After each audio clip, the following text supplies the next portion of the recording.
How's it going, guys? I want to talk about the Red Scare and McCarthyism and how it sort of parallels our own current society and political environment. So, we all know what the Red Scare is. We all know who Joseph McCarthy was. I pulled some very interesting articles from the New York Times, one from the Washington Post, and another from the New York Times. Both of them, or all three of them, bravely speak out against McCarthyism. And we all know what kind of danger that was during this time. This man and his cohorts went after everybody. So, a little backstory. Joseph McCarthy was a senator from Wisconsin, and he was, well, paranoid that the Soviet communists, were going to come and infiltrate every facet of our society. We're not just talking about covert military or intelligence community operations. We're talking media, Hollywood, your next door neighbor, whatever, could be a potential asset for the Soviets. This isn't the first time in American history when this happened. When the Russian Revolution was taking place in the 1910s, people in the United States were freaked out about it. But in the late 40s and 50s, it was the government, our own federal government, took up the mantle of the paranoia. In this particular article entitled Red Scare Smokescreen, author Potter Washington of the Washington Post calls out the Red Scare and calls it, like the title says, a smokescreen. He calls out the government and Joseph McCarthy and the FBI as fascist. You know, he quote says that the government has transformed into a fascist oligarchy, with the FBI and the Thomas Committee on Un-American Activities acting as the thought police. Again, that's dangerous in this time. He directly challenged a man and a committee and an organization who are actively throwing movie stars and prominent members of society into jail, or blacklisting them from working, or trying them in the court of public opinion to where they were ultimately hated. Even Oppenheimer of the Manhattan Project, who helped spurn on this new age of technology, was blacklisted and deemed a communist infiltrator. Potter Washington goes on to say, why does the Committee of Un-American Activities consider a person to be subversive for being against Spanish dictator Franco? Why does aiding the Spanish Republican refugees in France mark one for questioning by the Thomas Rankin Group, as it did last winter when the Unitarian Service Commission was hauled, it was a typo in the post, before the Un-American Committee? Again, damning words by Potter Washington. Franco was a Spanish dictator along the lines of Hitler. Had he not been taken out, he would have probably joined them. At the time, the Spanish Republican refugees in France, they had no home. They were homeless, essentially. But having an opinion on that got you blacklisted. The Times, James A. Haggerty, kind of echoed Potter Washington's sentiments. He, in an article titled "McCarthyism Held at Peril by Lehman," senator at Democratic feat calls for resistance to Congress inquisitors. So Senator Herbert H. Lehman attacked last night what he called the growing disease of McCarthyism and Genneritis as abridging the Bill of Rights by indirection, innuendo, smear, and attack. Quote, James A. Haggerty.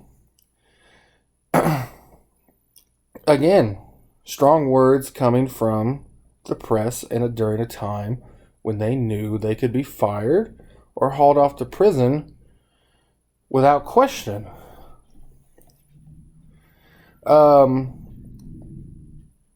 Movies were being blacklisted. Some of the biggest stars during the time could not get work for the better part of a decade because of Joseph McCarthy. And what this all stemmed from, there was no basis for McCarthyism.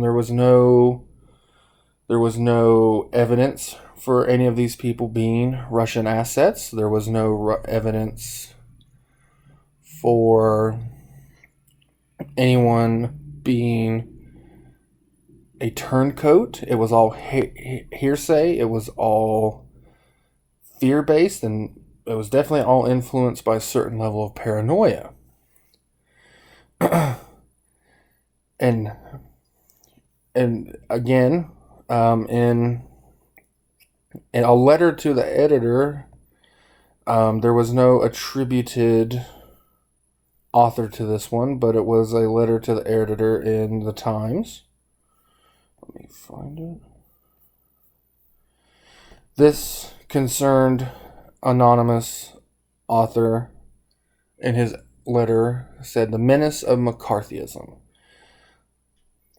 And he started out his piece by saying there's one aspect of the McCarthy affair which, amid his flamboyant charges of communism and espionage, has perhaps escaped some of the attention it deserves. Yet it may well have a more damaging effect on the welfare of the United States than anything else that has arisen of the irresponsible antics of the junior senator from Wisconsin. We are referring to the fact that many government officials may now deem it no longer prudent to pursue a line of independent thinking if such thinking happens by coincidence to parallel or seem to parallel in one or more respects the policy followed at the moment by Soviet Russia. This anonymous author, I think, summed up the McCarthyism era in a nutshell with that last sentence. Or that last paragraph, rather. All prudence, all sound thinking was kind of thrown out the window. You know, it was a time when if you didn't like your neighbor or if you didn't like Yul Brynner, you could get him blacklisted. You can get him thrown out. And this, I always like to, especially in the classroom, connect the past with the present. And as soon as I read the instructions for the assignment, I thought this was a beautiful opportunity to discuss the Russian Red Scare of the 50s and the Russian scare we have now, and coincidentally Ukrainian. It doesn't matter which side of the aisle you fall on, the same type of behavior is being echoed in DC now. If you've been following the presidential 2020 race with the Democrats, you saw Tulsi Gabbard has gained some traction for some of her comments she made against the party and against one of the front runners, or well, she's not a front runner now, but Kamala Harris. Hillary Clinton came out and said she's a Russian asset to try and cut the legs out and take the wind out of Tulsi Gabbard's campaign. We've heard for the past almost 4 years now that a lot of our government, the president included, are Russian assets. It is a term being used it's become weaponized. It's despite the massive investigation that showed that there was no collusion, but there was interference. You, as a politician, you can throw out the word Russian asset, and it carries this huge negative connotation and this huge weight. It's almost become a parody of itself, and it's gotten thrown into our popular culture and, in a lot of ways, our own zeitgeist as something serious, but in a lot of ways it's a joke, kind of like McCarthyism was. It's being more used as a way to deflect from the real nature of the issues at hand. Tulsi Gabbard has constantly called out the DNC for various problems and forms of corruption and all these other things. And the first response wasn't, oh, she might be right. It was, oh, she's a Russian asset. So our times kind of parallel the McCarthy era, the McCarthyism era. And it's interesting to see history repeat itself, especially within the lifetime. My grandparents were quite young during the McCarthy era. They were just coming in their own, heading off to college. So it's interesting to see this parallel that's not even two generations. It's not even 60 years old.